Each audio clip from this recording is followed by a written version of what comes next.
सर्वेभ्यो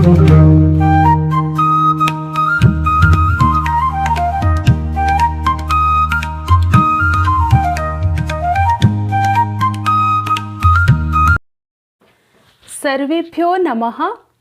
वैशेषिक दर्शन की भौतिकी पाठ्यक्रम के इस प्रथम मॉड्यूल में आप सभी का हार्दिक स्वागत एवं अभिनंदन। इस मॉड्यूल के द्वारा आप भारतीय दर्शन परंपरा का परिचय प्राप्त करते हुए वर्तमान परिप्रेक्ष्य में इसकी क्या प्रासंगिकता है इससे अवगत हो सकेंगे। तो आइए प्रारंभ करते हैं। तो सर्वप्रथम आज के इस मॉड्यूल के उद्देश्यों से हम परिचित होंगे।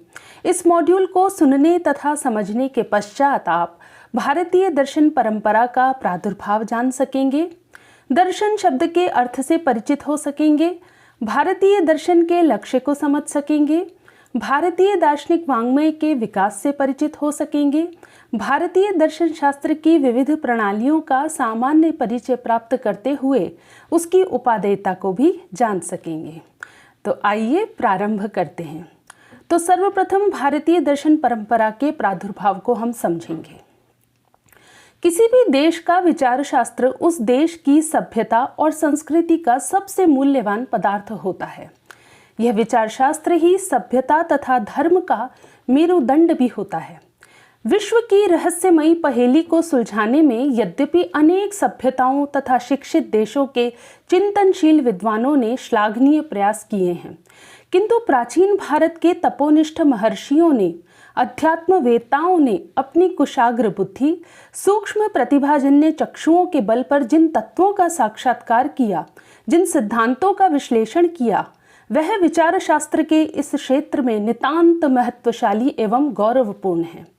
इस अनेक रूपात्मक क्षण क्षण में विलक्षण रूप धारण करने वाले पदार्थों के अंतस्थल में विद्यमान रहने वाली एक रूपता, अनेकता के भीतर एकता को खोज निकालना प्राचीन वैदिक ऋषियों की दर्शन शास्त्र को बहुमूल्य एवं महत्वपूर्ण देन है।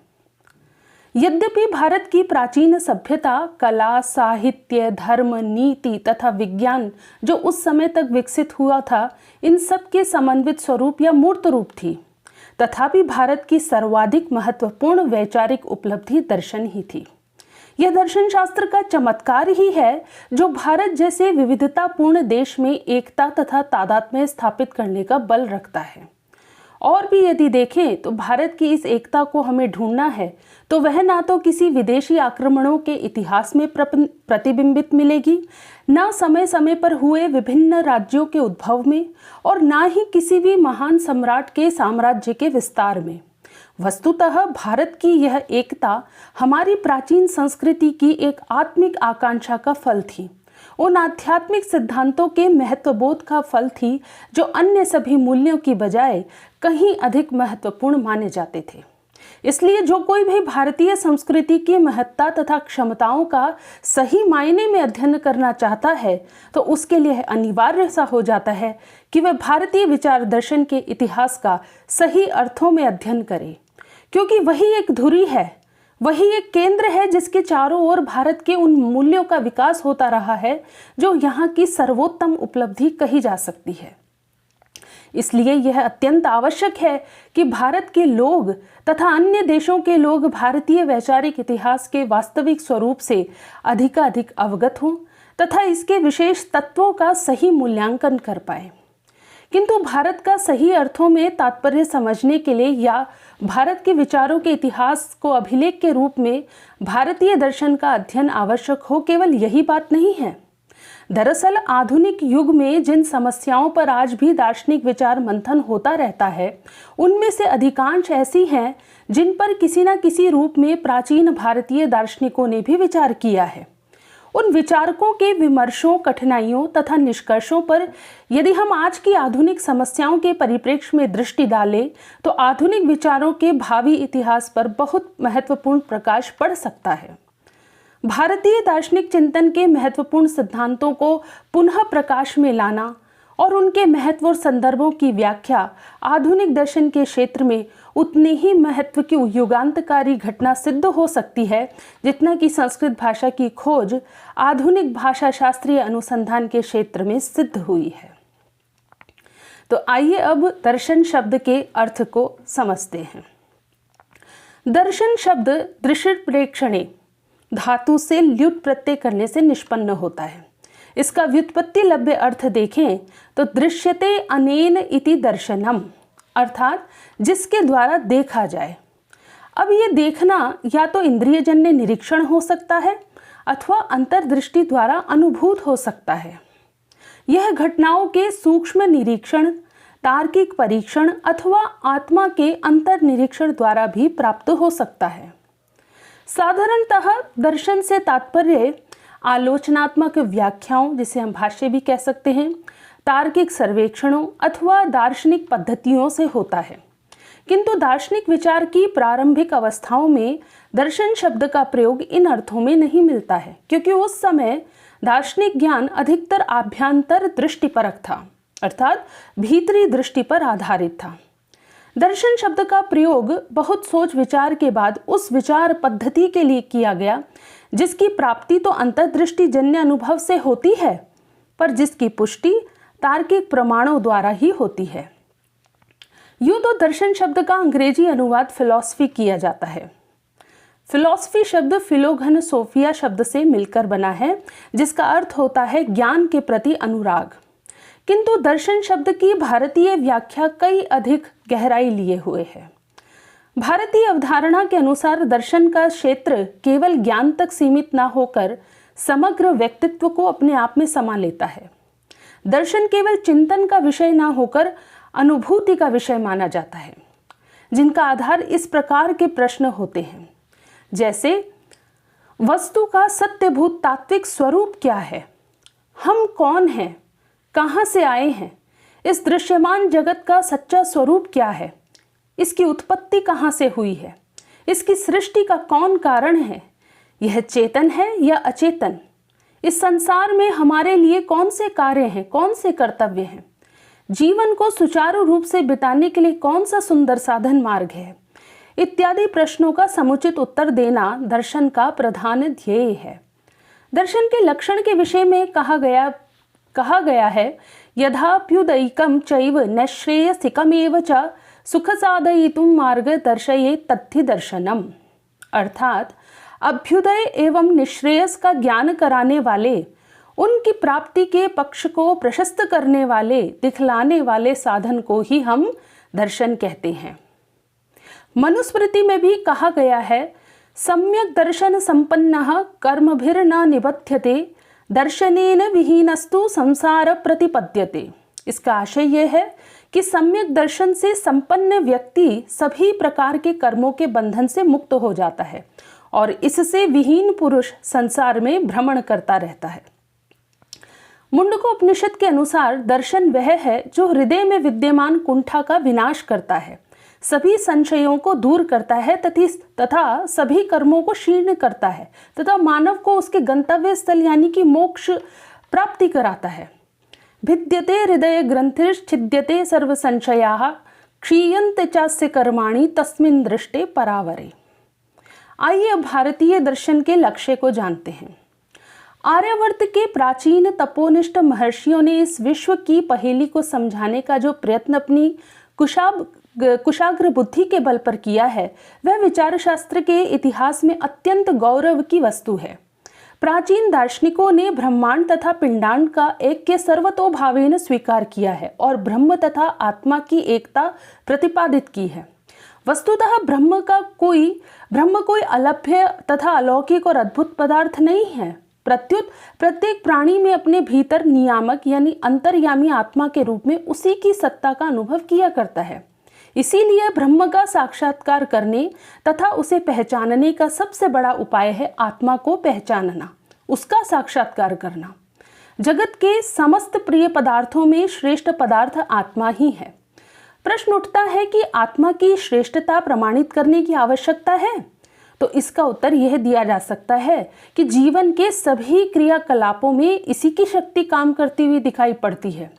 उदाहरण के तौर पे जैसे हम देखें कि विद्यालय अथवा महाविद्यालयों में जो छात्र विद्या अध्ययन में प्रवृत्त रहते हैं, उनका उद्देश्य क्या है? उनका उद्देश्य अमुक विषय की ज्ञान प्राप्ति है, जिससे कि वे धनार्जन कर सके। धन से संसार में रहने वाले सभी प्रकार के भौतिक सुख, सामाजिक सुख, मानसिक सुख, सांवेगिक सुख, कौटुंबिक सुख की प्राप्ति कर सकें। उन सभी सुखों के मूल में कहीं ना कहीं आत्म सुख छुपा है, या जिसे हम कह सकते हैं आत्मतुष्टि छुपी है। इसी से हम ये कह सकते हैं कि कहीं से भी देखा जाए, प्रिय पदार्थों की गणना में आत्मा ही प्रियतम श्रेष्ठ सिद्ध होता है। इस विशाल विश्वरूपी वृत्त के केंद्र में स्थित होने वाला यही आत्मा ही है।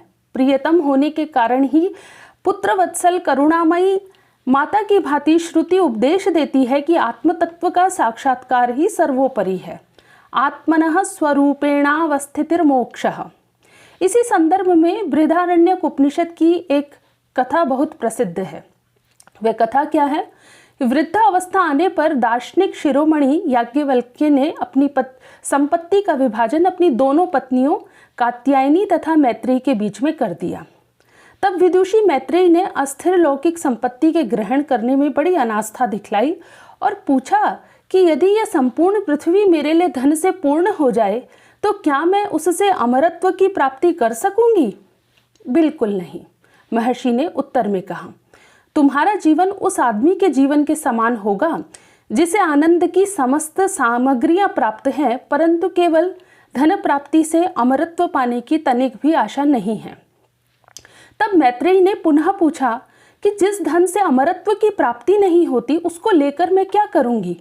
मैं तो अमरत्व की चाहत रखती हूँ। तब महर्षि ने उससे संपत्ति से बढ़कर प्रियतर वस्तुओं का नाम पूछा। मैत्रेयी ने ऐसी अनेक वस्तुओं का नाम लिया। इस उत्तर को सुनकर याज्ञवल्क्य ने मैत्रेयी को जो आध्यात्मिक उपदेश दिया वह भारतीय धर्म तथा दर्शन के इतिहास में सदा अमर रहेगा। उन्होंने कहा, पति के लिए पति प्यारा नहीं है बल्कि आत्मा के लिए होता है। पत्नी के लिए पत्नी प्यारी नहीं है बल्कि आत्मा के लिए है। पुत्र के लिए पुत्र प्यारा नहीं है बल्कि आत्मा के लिए है। इस संसार की समस्त वस्तुएं अपने लिए प्यारी नहीं होती बल्कि आत्मा के लिए होती है। अतः सबसे प्रिय वस्तु आत्मा ही है। इसीलिए इस आत्मा का प्रत्यक्ष करना चाहिए, श्रवण करना चाहिए, मनन करना चाहिए तथा निधिध्यासन अर्थात सतत ध्यान करते रहना चाहिए, क्योंकि आत्मा के दर्शन, श्रवण, मनन तथा विज्ञान से सब कुछ जाना जा सकता है। आत्मा वारे द्रष्टव्यः मंतव्यः निधिध्यासितव्यः आत्मनो वारे दर्शनेन श्रवणेन मत्या विज्ञानेनिदं सर्वं विज्ञातं भवति। ऐसा बृहदारण्यक उपनिषद में कहा। महर्षि याज्ञवल्क्य का यह उपदेश भारतीय दर्शन तथा धर्म की मूल भित्ति है। मानव जीवन का चरम लक्ष्य आत्मा का साक्षात्कार, आत्मा का साक्षात अनुभव, और इस अनुभव के लिए उपनिषद 3 साधनों का उपदेश देता है। वह क्या है? श्रवण, मनन तथा निधिध्यासन। श्रवण, आत्मा के सच्चे स्वरूप का ज्ञान उन्हीं ग्रंथों से हमें प्राप्त करना चाहिए जिनमें आत्मनिष्ठ ब्रह्मवेत्ता पुरुषों के अनुभवों का वर्णन है। भारतीय साहित्य में ऐसे ग्रंथ रत्न वेद हैं, इसलिए भारतीय दर्शन में वेदों की इतनी महत्ता है। महर्षियों की स्वानुभूति को प्रदर्शित करने वाली श्रुति तत्वों को यथार्थ स्वरूप में प्रकट करने में सबसे अधिक प्रमाण मानी जाती है। दूसरा साधन है मनन। आत्मानुभव का दूसरा साधन मनन होता है। मनन युक्तियों के सहारे किया जाता है। वेद में प्रतिपादित सिद्धांत निसंदिग्ध हैं, संशय के लिए उसमें कोई भी स्थान नहीं, तथापि मनन जरूरी है, क्योंकि बिना तर्क का उपयोग किए किसी वस्तु का स्वरूप हृदयगम नहीं किया जा सकता। संदेहहीन ज्ञान के एकमात्र उपयोगी होने से मनन की आवश्यकता है। इसी मनन रूपी द्वितीय साधन के परमोपयोगी होने से दर्शनों का वास्तविक मूल्य है। दर्शनों ने इसी प्रमेय सिद्धि को लक्ष्य में रखकर स्वमतानुसार प्रमाण तथा उसकी पद्धति का विवेचन किया है। प्रमाणों का वास्तविक उपयोग प्रमेय की सिद्धि में ही होता है। इसीलिए मननोपयोगी दर्शनों ने प्रमाण मीमांसा को इतना अधिक महत्व दिया है। तीसरा साधन है निधिध्यासन। आत्मानुभव का यह तृतीय साधन है। योग दर्शन में यह साधन प्रधानतया वर्णित है तथा विवेचित है। अष्टांग योग निधिध्यासन ही का उपाय है। ध्यान के द्वारा जब तक आत्मा का स्वानुभव नहीं होता तब तक श्रवण तथा मनन का उपयोग ही क्या। दिक् काल से अनवच्छिन्न शांत तेजस्वरूप परमात्मा की सत्ता का प्रधान प्रमाण स्वयं का अनुभव है। इसीलिए भर्तृहरि ने ब्रह्म को स्वानुभूति एकमान बतलाया है। ध्यान ही इसके लिए प्रधान साधन है और संशय तभी हटाया जा सकता है जब मनन के द्वारा प्रतिष्ठित सिद्धांतों का निरंतर चिंतन किया जाए। इन भ्रांतियों को अपने हृदय से बिना उन्मूलित किए सच्चे सिद्धांतों की कल्पना भी नहीं की जा सकती। इसीलिए निधिध्यासन आत्म साधन का अंतिम उपाय बतलाया गया है। आत्म साधन के इन त्रिविध साधनों में केंद्रभूत उपाय मनन का निरूपण भारतीय दर्शनों की सहायता से ही किया जा सकता है। इसीलिए दर्शन के साथ भारतीय धर्म का नितांत घनिष्ठ संबंध है और ये आपस में एक दूसरे के उपकारी हैं। धर्म के सहयोग से भारतीय विचार शास्त्र के जीवन के ऊपर व्यापक दृष्टि आध्यात्मिकता से अनुप्राणित है तथा दर्शन की आधारशिला पर प्रतिष्ठित होने के कारण भारतीय धर्म तर्क सिद्ध सिद्धांतों का प्रतिपादन करता है। इस प्रकार इस पुण्य भूमि भारतवर्ष में गंगा और यमुना के सम्मिलन के समान धर्म तथा दर्शन का मधुर मिलन भारतीय संस्कृति के परम सामंजस्य का सूचक है। तो प्रथम मॉड्यूल की पाठन सामग्री का समापन हम यहीं करते हैं। इसी मॉड्यूल के दूसरे भाग में हम भारतीय दार्शनिक वाङ्मय के विकास से परिचित होते हुए भारतीय दर्शन शास्त्र की विविध प्रणालियों की उपादेयता को भी जानेंगे। धन्यवाद।